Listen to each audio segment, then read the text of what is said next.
વિદ્યાર્થી મિત્રો, અગાઉ આપણે ખૂણા વિશે અભ્યાસ કર્યો છે. એમાં થોડું આગળ વધારાનું આપણે જોઈએ.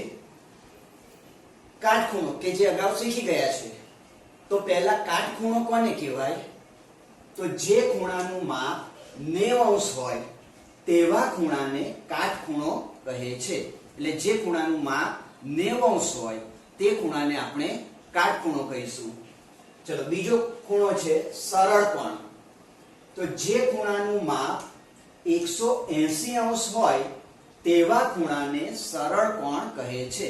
એટલે જે ખૂણાનું માપ કેટલું હોય? 180 અંશ. 180 અંશ એટલે શું? આપણે જોયું કે આ જે છે ખૂણો, તો આ 90 અંશનો ખૂણો છે, બરાબર છે. તો બીજો 90 અંશનો ખૂણો એટલે એને 180 અંશ થયા એમ કહેવાય. તો જે સીધી લીટીમાં જે ખૂણો મળે છે એ ખૂણાને આપણે સરળ કોણ કહીશું. પછી સંપૂર્ણ ખૂણો. એક સંપૂર્ણ પરિભ્રમણથી રચાતા ખૂણાને સંપૂર્ણ ખૂણો કહે છે. એટલે સંપૂર્ણ પરિભ્રમણ એટલે શું? કે કોઈ એક જગ્યાએથી આપણે શરૂઆત કરીએ તો આખું ગોળ ફરી અને પાછી મૂળ જગ્યાએ આવો તો એક પરિભ્રમણ થયું એમ કહેવાય. તો આખા જે પરિભ્રમણ રચાય અને એના કારણે જે ખૂણો બને છે એને આપણે સંપૂર્ણ ખૂણો કહીશું. હવે સંપૂર્ણ ખૂણાનું માપ 360 અંશ હોય છે, બરાબર છે. સંપૂર્ણ ખૂણાનું માપ કેટલું હોય છે? 360 અંશ હોય છે. હવે સંપૂર્ણ ખૂણાને બીજી રીતે સમજીએ તો બે સરળ કોણ. એટલે સરળ કોણ એટલે આગળ જોઈએ પ્રમાણે અડધું પરિભ્રમણ થાય એને આપણે સરળ કોણ કહીશું. અથવા 180 અંશ, 90 અંશ વત્તા 90 અંશ. તો એવા બે સરળ કોણ ભેગા થાય, 180 અંશનો સરળ કોણ, એટલે એવા બે ભેગા થાય એટલે 180 અંશ વત્તા 180 અંશ એટલે 360 અંશ થયા. તો એને આપણે સંપૂર્ણ ખૂણો કહીશું. અથવા તો બે સરળ કોણ અથવા તો ચાર કાટખૂણાથી બનતા, એટલે 90 અંશનો કાટખૂણો છે, એવા ચાર કાટખૂણા એટલે 90 ગુણ્યા 4 એટલે 360. તો જે ચાર કાટખૂણાથી બને છે એને આપણે, એટલે 360 અંશ થાય છે, એટલે એને આપણે સંપૂર્ણ ખૂણો કહીશું.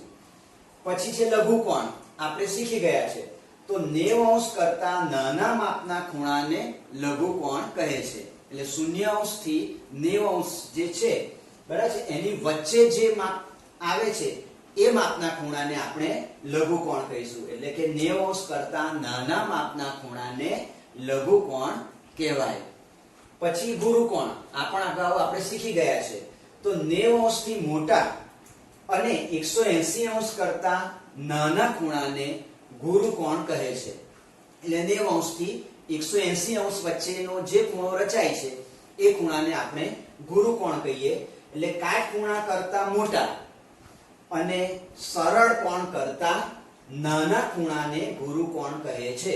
કાટખૂણો એટલે 90 અંશ, એટલે 90 અંશ કરતા મોટા હોય, બરાબર છે આ ખૂણા, અને સરળ કોણ કરતા, સરળ કોણ 180 અંશ, બરાબર છે. તો એના કરતા જે નાનો ખૂણો છે એ ખૂણાને આપણે ગુરુકોણ કહીશું. અને છેલ્લે પ્રતિબિંબ કોણ. 1/2 એટલે કે અડધા આંટાથી વધારે પરિભ્રમણ એટલે પ્રતિબિંબ કોણ. એટલે ફરી કહી દઉં, 1/2 એટલે કે અડધો આંટો, એટલે અડધા આંટાથી વધારે પરિભ્રમણ થાય ત્યારે એનાથી જે રચાય છે એ ખૂણાને આપણે પ્રતિબિંબ કોણ કહીશું. બસ આપણે દિવાલ હોય અને નિસરણી, બરાબર છે, દિવાલ અને નિસરણી. માનો કે આ દિવાલ છે, એની સાથે નિસરણી છે, તો અહીંથી આ જે ખૂણો બને છે એ ખૂણાને આપણે શું કહીશું? પ્રતિબિંબ કોણ કહીશું. ખ્યાલ આવી ગયો? તો આને આપણે પ્રતિબિંબ કોણ કહીશું.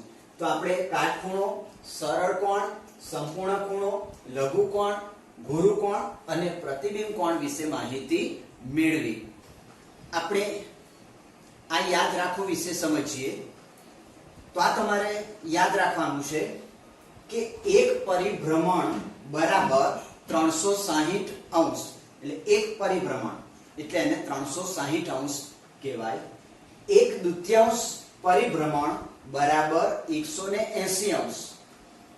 1/4 પરિભ્રમણ એટલે 90 અંશ અને 3/4 પરિભ્રમણ એટલે 270 અંશ, બરાબર છે. એટલે આખો આંટો એટલે 360 અંશ અડધો આંટો એટલે 180 અંશ, 1/4 આંટો એટલે 90 અંશ અને 3/4 આંટો એટલે 270 અંશ.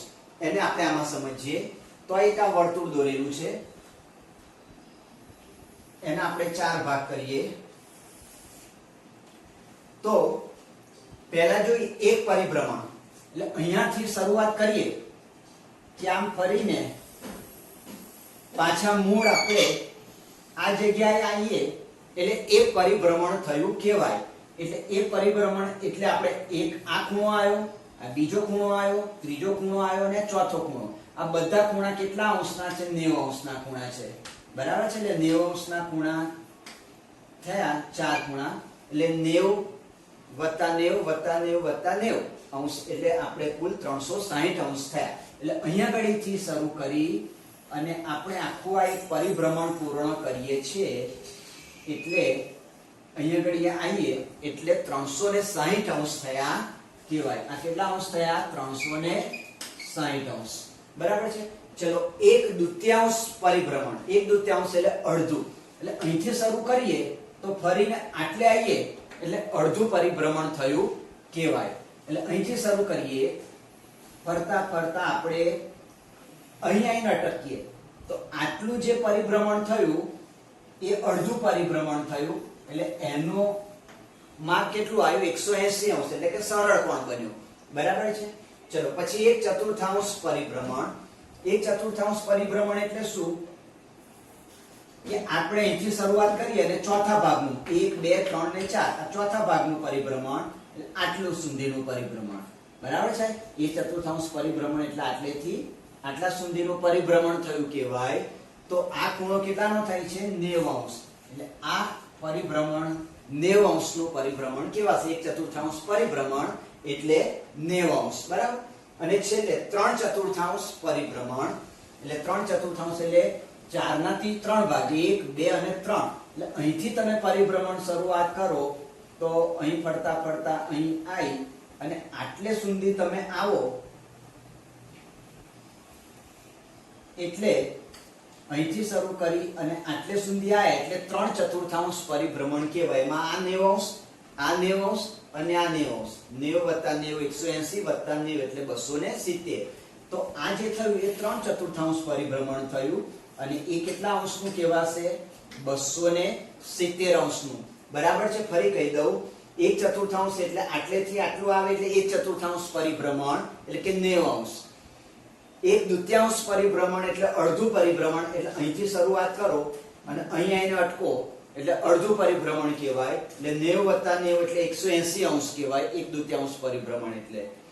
પછી 3/4 પરિભ્રમણ એટલે 4 ના 3 ભાગ. તો અહીંથી શરૂઆત કરીએ તો પહેલો, આ બીજો અને આ ત્રીજો, અહીં આવીને તમે અટક્યો એટલે આને 3/4 પરિભ્રમણ કહેવાય.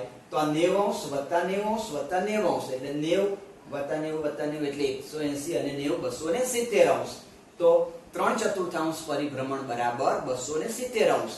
અને એક પરિભ્રમણ એટલે પૂર્ણ આંટો. તો અહીંથી શરૂઆત કરીએ તો ગોળ ફરીને આપણે બધા મળીને પાછી મૂળ જગ્યાએ મૂળ સ્થાને આવીએ એટલે એક પરિભ્રમણ થયું એમ કહેવાય. એટલે એક પરિભ્રમણ એટલે આખો આંટો.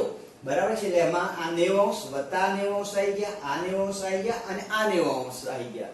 તો 90 વત્તા 90 180 વત્તા 90 270 વત્તા 90 360 અંશ. એટલે આખું સંપૂર્ણ પરિભ્રમણ એટલે એક પરિભ્રમણ એટલે 360 અંશ કહેવાય. ખ્યાલ આવી ગયો? તો આ વસ્તુ યાદ રાખજો. અને આ યાદ રાખવાનું છે કે આગળ આપણે જ્યારે પણ દાખલા ગણીશું ત્યારે આ વસ્તુની જરૂરિયાત ઊભી થવાની છે. એટલે આ ખાસ આપણે યાદ રાખવાનું છે. બરાબર છે ને? આ પરિભ્રમણ મેં તમને સમજાયું એ વસ્તુ તમારે મનમાં યાદ રાખવાની છે, મગજમાં યાદ રાખો એટલે પછી આપણું બધું જે દાખલાનું કામ છે બધું સરળ બની જશે. વિદ્યાર્થી મિત્રો, આ એક ઘડિયાળનું મોડેલ બનાવેલું છે અને આના ઉપરથી આપણે સ્વાધ્યાયના પ્રશ્નો આપણે જોઈશું. તો સ્વાધ્યાય 5.2 એનો પહેલો પ્રશ્ન, ઘડિયાળનો કલાકનો કાંટો નીચેના સમય પ્રમાણે ઘડિયાળની દિશામાં ફરે છે તો તે કેટલું પરિભ્રમણ કરશે તે અપૂર્ણાંકમાં દર્શાવો. તો પહેલું છે 3 થી 9. તો આપણે આ ઘડિયાળના મોડેલમાં જોઈએ તો માનો કે આપણે કલાક કાંટો કીધો છે, એટલે આ જે ગ્રીન છે એ કલાક કાંટો છે અને આ મિનિટ કાંટો છે.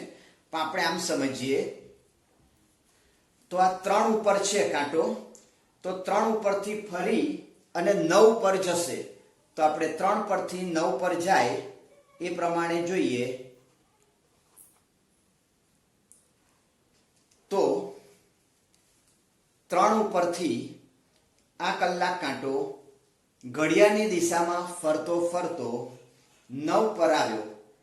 તો કેટલું પરિભ્રમણ કર્યું? આ 90 અંશ અને આ 90 અંશ, એટલે 180 અંશ જેટલું એણે પરિભ્રમણ કર્યું. અને 180 અંશ એટલે 1/2 પરિભ્રમણ, એવું આપણે અગાઉ શીખી ગયા છે. ફરી એક વખત, આ કલાક કાંટો 3 પર હતો, ત્યાંથી ફરીને એ પોતે 9 પર આવે છે. તો હવે 3 થી 9 આવે છે એટલે આ જે પરિભ્રમણ થયું એ અડધું પરિભ્રમણ થયું. કેવી રીતે ખ્યાલ આવ્યો? તો આપણે આ 4 ભાગ છે તો 90 અંશ 90 અંશ ના આ 4 ભાગ થયા. તો આટલેથી આટલે ગયો એટલે 90 અંશ પરિભ્રમણ કર્યું. અહીંથી અહીં ગયો એટલે એ 90 અંશનું પરિભ્રમણ થયું. એટલે 90 + 90 એટલે 180 અંશનું પરિભ્રમણ થયું. અને 180 અંશનું પરિભ્રમણ એને અપૂર્ણાંકમાં દર્શાવવું હોય તો 1/2 પરિભ્રમણ કહેવાશે. તો આનો જવાબ આવ્યો કે 3 થી 9 પર કાંટો ગયો તો એમણે એ કાંટાએ 1/2 પરિભ્રમણ કર્યું હશે. બરાબર છે. ચલો હવે બીજો પ્રશ્ન છે 7 થી 10. તો આ કલાક કાંટો 7 ઉપર છે, ત્યાંથી 10 ઉપર જાય છે. બરાબર છે. એટલે આપણે મોટા કાંટાને, મિનિટ કાંટાને આપણે એને એના માટે રાખીએ માર્જિન માટે. તો 7 પર હતો, એના ઉપરથી એ કાંટો 10 ઉપર જાય છે. બરાબર છે. 7 પર હતો કાંટો, એ 10 પર જાય છે. તો તમને ખ્યાલ આવ્યો કે આ જે પરિભ્રમણ કર્યું એ કેટલા અંશનું પરિભ્રમણ કર્યું કહેવાશે? 90 અંશનું પરિભ્રમણ કર્યું કહેવાય. અને 90 અંશનું પરિભ્રમણ એટલે એને અપૂર્ણાંકમાં બતાવવું હોય તો આપણે શીખી ગયા પ્રમાણે 1/4 પરિભ્રમણ કર્યું એમ કહેવાશે. એટલે 7 થી 10 પર જાય એટલે એ કાંટાએ 1/4 પરિભ્રમણ કર્યું. બરાબર છે. ચલો પછી 6 થી 3 સુધી. તો ફરી એક વખત 6 પર કાંટો છે કલાક કાંટો, ત્યાંથી ફરતો ફરતો એ 3 ઉપર જાય છે. બરાબર છે. તો આટલેથી શરૂઆત કર્યું અને ફરતા ફરતા એ કાંટો 3 ઉપર આવીને ઊભો રહે છે. તો આપણે જોઈએ તો કેટલું પરિભ્રમણ કર્યું કહેવાય? તો આ અડધું અને આ પા ભાગનું. બરાબર. એટલે કે આ 1/2. ફરી આપણે એ રીતના નહીં જોતા, 90 અંશ, બીજા 90 અંશ અને આ ત્રીજો 90 અંશ. એટલે 90 + 90 180 + 90 એટલે 270. તો કુલ એણે 270 અંશ જેટલું પરિભ્રમણ કર્યું કહેવાય. અને 270 અંશ એટલે 3/4. અપૂર્ણાંકમાં 270 ને દર્શાવવા હોય તો આપણે કેવી રીતે દર્શાવીશું? 3/4 પરિભ્રમણ. અગાઉ આપણે જોયું ને યાદ રાખોમાં, એના ઉપરથી આપણે આ નક્કી કરીએ છીએ. તો 6 થી 3 સુધી ઘડિયાળનો કાંટો પરિભ્રમણ કરે તો એ 3/4 પરિભ્રમણ કર્યું કહેવાય. બરાબર છે. તો આ રીતના આપણે આ મોડેલના આધારે આપણે આ સમજ્યા. બીજો પ્રશ્ન જોઈએ કે ઘડિયાળનો કાંટો ક્યાં ઊભો હશે, એટલે એની સ્થિતિ તમારે જણાવવાની છે. તો હવે આપણે આ પ્રશ્ન સમજતા પહેલા તમારે અગાઉ જે શીખી ગયા છે એના વિશે આપણે સહેજ ફરી ચર્ચા કરી લઈએ. તો આટલું ધ્યાન રાખશો કે 1/4 બરાબર 90°. 1/2 બરાબર 180°. 3/4 બરાબર 270° અને 1 પૂર્ણ બરાબર 360°. તો આ વસ્તુ આપણે ધ્યાન રાખીશું. ચલો હવે આપણે આ પ્રશ્ન પહેલો જોઈએ કે ઘડિયાળનો કાંટો કઈ સ્થિતિમાં હશે એ તમારે કહેવાનું છે. તો 12 થી શરૂ કરે અને 1/2 આંટો ઘડિયાળની દિશામાં પૂર્ણ કરે. ચલો આપણે 12 થી શરૂઆત કરીએ. તો આ કાંટો જે છે આપણે મોટા કાંટાની વાત કરીએ છીએ. તો 12 થી શરૂ કરે છે અને 1/2 આંટો ફરે છે. એટલે 1/2 આંટો એટલે 180°, બરાબર છે. તો આ છે આટલા ફરે 90° અને બીજો આંટો ફર્યો એટલે 90°. તો 12 થી 1/2 આંટો ફર્યો એટલે 180° નું પરિભ્રમણ કર્યું. તો કાંટો ક્યાં આવીને ઊભો છે? 6 ઉપર આવીને ઊભો છે. એટલે આ પ્રશ્નનો જવાબ શું થશે કે ઘડિયાળનો કાંટો 6 પર આવીને ઊભો હશે, બરાબર છે. ચલો હવે બીજો પ્રશ્ન જોઈએ કે 5 થી શરૂ કરે અને ઘડિયાળની દિશામાં 3/4 આંટો ફરે. ક્યાંથી શરૂ કરવાનું છે? 5 થી. તો વિદ્યાર્થી મિત્રો આપણે 5 ઉપર આપણે મૂકી દઈએ. તો 5 થી શરૂ કરે અને 3/4 આંટો પૂર્ણ કરે. 3/4 આંટો એટલે 270°. તો 5 થી શરૂ કર્યું. તો હવે એનાથી આ રીતના જઈએ એટલે આટલે આવે એટલે એ અડધો આંટો ફર્યો એમ કહેવાય, બરાબર છે. આટલે આવ્યો એટલે 1/2 આંટો ફર્યો એમ કહેવાય. અને અહીંથી પછી આટલે જાય તો બીજા 90° ફરશે. તો આટલે કાંટો આવીને ઊભો રહેશે. એટલે આ કરીશું આમ તો 90° અને બીજા 90° એટલે 3/4 એટલે 270°. તો 270° આવે એટલે કાંટો કેટલા પર આવીને ઊભો હશે? 2 પર આવીને ઊભો હશે. એટલે જવાબ શું થશે આનો? 2 પર આવીને ઊભો હશે, બરાબર છે. તો આ કાંટો 2 ઉપર આવીને ઊભો હશે. તો આ રીતના આપણે આ પ્રશ્નના ઉકેલ લાવીશું. આ એક મોડેલ છે. એવા મોડેલ તમારે ના હોય તો તમે ચોપડામાં આ રીતના ઘડિયાળનું આકૃતિ દોરી, ઘડિયાળ દોરી અને એ પ્રમાણે પણ તમે એની ગણતરી કરી શકો છો. હવે વિદ્યાર્થી મિત્રો આપણે પ્રશ્ન 3 સમજીએ. તમે કઈ દિશામાં ઊભા છો અને કઈ દિશામાં પહોંચો છો? એમાં પહેલું છે પૂર્વમાંથી ઘડિયાળની દિશામાં 1.1/2 આંટો. તો આને આપણે સમજીએ. તો વિદ્યાર્થી મિત્રો એક આ ચાર્ટ બનાવેલો છે, પૂર્વ, પશ્ચિમ, ઉત્તર અને દક્ષિણ. અને આ એક બાળકનું મોડેલ બનાવેલું છે. હવે એ પૂર્વ દિશામાં ઊભો છે એટલે આ દિશામાં એ ઊભો છે, બરાબર. અને એ 1.1/2 ઘડિયાળની દિશામાં પરિભ્રમણ કરે છે એટલે આંટો પૂરો કરે છે. તો 1.1/2 એટલે એક આખો આંટો અને એક અડધો આંટો, બરાબર છે. તો આ રીતના એ ફરે છે ઘડિયાળની દિશામાં. તો આમ ફરતો ફરતો આવી અને આ એક આંટો એણે પૂરો કર્યો, બરાબર છે. હવે બીજો આંટો એ ફરશે અડધો આંટો, કેમ કે એક આખો અને એક અડધો એટલે અડધો આંટો એટલે ફરી અને આ થયો અડધો આંટો. તે કઈ દિશામાં આવીને ઊભો રહ્યો કહેવાશે? પશ્ચિમ દિશામાં આવીને ઊભો છે. તો બીજી રીતના જોઈએ તો આપણે પૂર્વ દિશામાં એ ઊભો છે. એ પૂર્વ દિશામાંથી એ 1.1/2 આંટો ઘડિયાળની દિશામાં ફરે છે. તો પહેલા 1.1/2 એટલે એક પૂર્ણ થયો આખો એટલે એ આખો આમ આંટો ફરી અને મૂળ સ્થાને પાછો આવશે. અને 1/2 એટલે આગળ જોયું પ્રમાણે 180°. તો આ 90° અને બીજા 90° એટલે પશ્ચિમ દિશામાં આવી અને ઊભો રહેશે. ચલો બીજું છે, પશ્ચિમમાંથી ઘડિયાળના કાંટાની વિરુદ્ધ દિશામાં 3/4 આંટો. હવે પશ્ચિમ દિશામાં એ ઊભો છે અને ઘડિયાળના કાંટાની વિરુદ્ધની દિશામાં, એટલે ઘડિયાળનો કાંટો આમ ફરે તેની વિરુદ્ધની દિશા એટલે આમ થઈ, બરાબર છે. તો એની વિરુદ્ધની દિશામાં 3/4 આંટો ફરે છે. 3/4 આંટો એટલે 270°.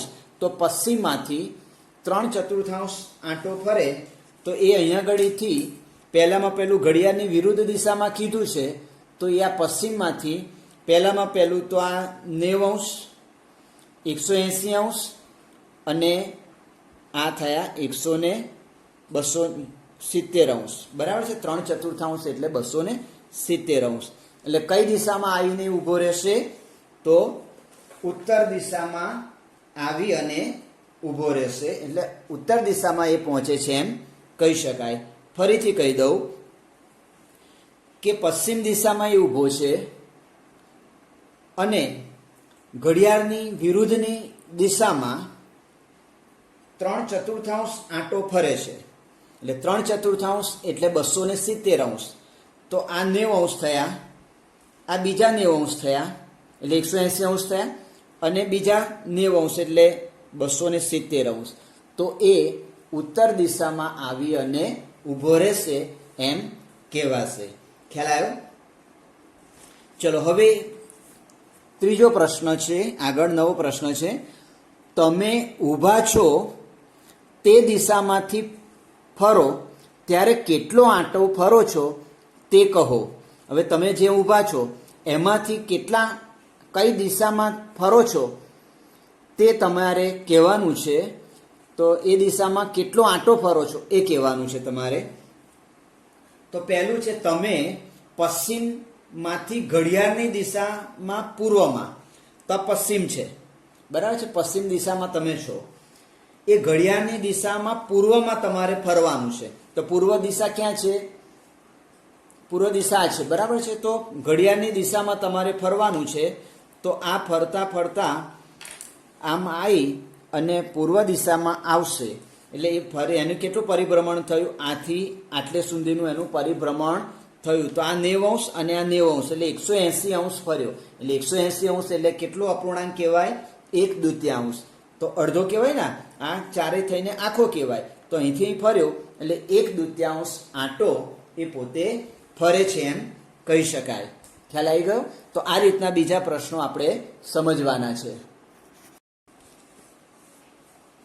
હવે વિદ્યાર્થી મિત્રો, આપણે પ્રશ્ન 5 જોઈએ કે ઘડિયાળનો કલાકનો કાંટો નીચેના સમય દરમિયાન કેટલા કાટખૂણા જેટલું ફરે છે તે કહો.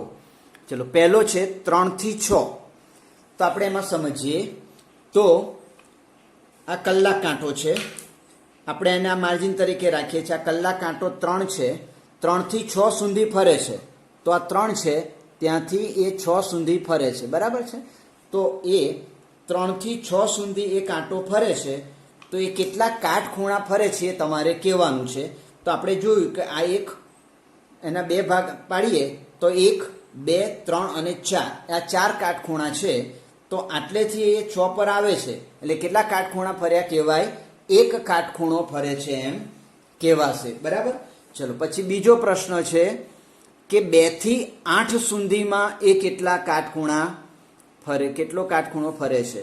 તો 2 થી 8 કીધું છે. તો પહેલા આપણે એને 2 પર ગોઠવી દઈએ. હવે એનાથી 8, તો 2 પરથી આપણે જઈએ તો 8 પર આવે છે, બરાબર છે. 2 થી 8 ઉપર, તો 2 થી 8 ઉપર ફરે છે ત્યારે કેટલા કાટખૂણા ફરે છે તો તમારે નક્કી કરવાનું. તો આ જે બન્યું એ સરળ કોણ બન્યું. સરળ કોણ એટલે એક સીધી લીટી થઈ, બરાબર છે. એટલે 180° કહેવાય. તો આ રીતના આપણે જોઈએ તો આ એક 90°નો ખૂણો થયો અને બીજો આ 90°નો ખૂણો થયો. એટલે 1 અને 2 એટલે 90°ના કેટલા ખૂણા થયા? 2 ખૂણા થયા. એટલે કેટલા કાટખૂણ ફર્યા એમ કહેવાય? કાટખૂણા 2 કાટખૂણા ફર્યા એમ કહેવાય. એક આ કાટખૂણો અને બીજો આ કાટખૂણો, એટલે બે કાટખૂણા ફરે છે એમ કહેવાશે. બરાબર છે. ચલો પછી છેલ્લો પ્રશ્ન જોઈએ, 12 થી 6 સુધી. તો 12 થી 6 સુધી તો આપણે પહેલા એને ગોઠવી દઈએ. તો આ 12 પર છે કાંટો, ત્યાંથી 6 સુધી ફરે છે, તો એ 6 સુધી ફરીને 6 પર આવે છે. તો આપણે 12 થી 6 સુધી આ કેટલું એ ફર્યું કહેવાય? તો પહેલા એક આ કાટખૂણો અને આ બીજો કાટખૂણો, એટલે કુલ કેટલા કાટખૂણા ફર્યા કહેવાય? 2 કાટખૂણા ફર્યા કહેવાય. બરાબર છે, ખ્યાલ આવી ગયો? તો આ રીતના આપણે બીજા દાખલાની પણ ગણતરી કરવાની છે.